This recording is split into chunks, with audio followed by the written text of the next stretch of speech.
అందరికీ నమస్కారం. తేజస్వి తెలుగు కథలు పాడ్కాస్ట్కి స్వాగతం.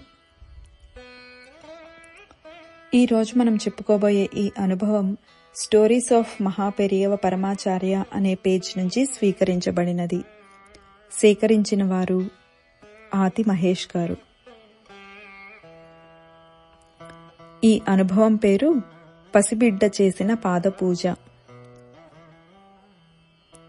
ఒక యువకుడు విదేశాల్లో చదువు ముగించుకొని భార్య 1.5 సంవత్సరాల బిడ్డతో భారతదేశం బయలుదేరాడు.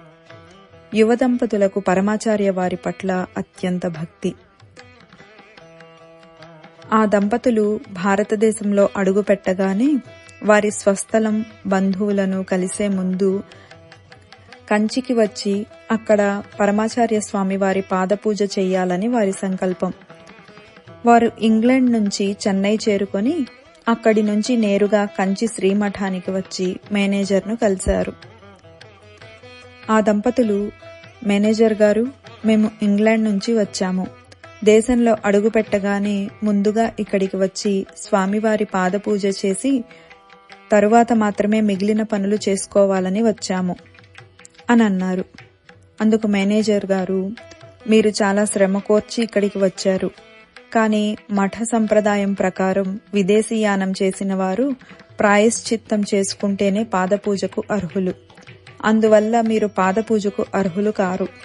కానీ స్వామివారి దర్శనం చేసుకోవడానికి ఎలాంటి అభ్యంతరం లేదు. ప్రస్తుతం స్వామివారు విష్ణు కంచిలోని చిన్న మఠంలో ఉన్నారు, వెళ్లి దర్శించుకోండి అన్నారు.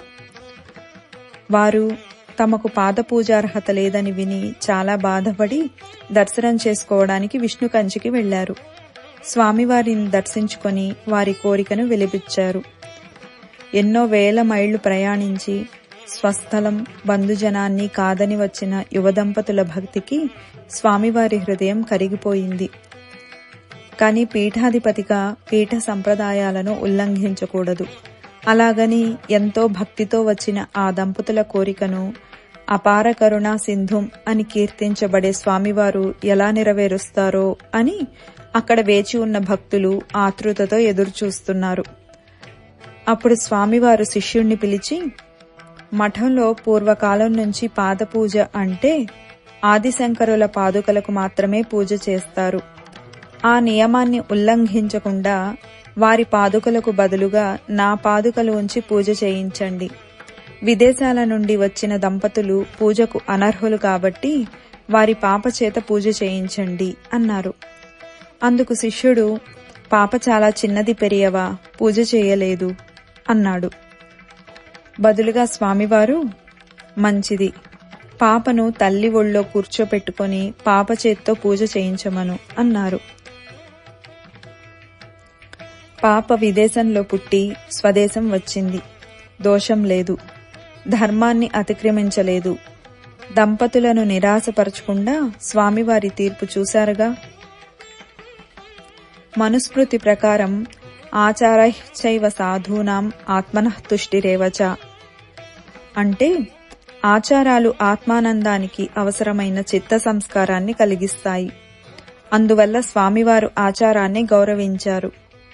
యద్యదాచరతి శ్రేష్ఠః అనే గీతాచార్యుని ఆదేశం ప్రకారం స్వామివారిని చూసి ఇతరులు కూడా సనాతన సంప్రదాయం ఆచరిస్తారు.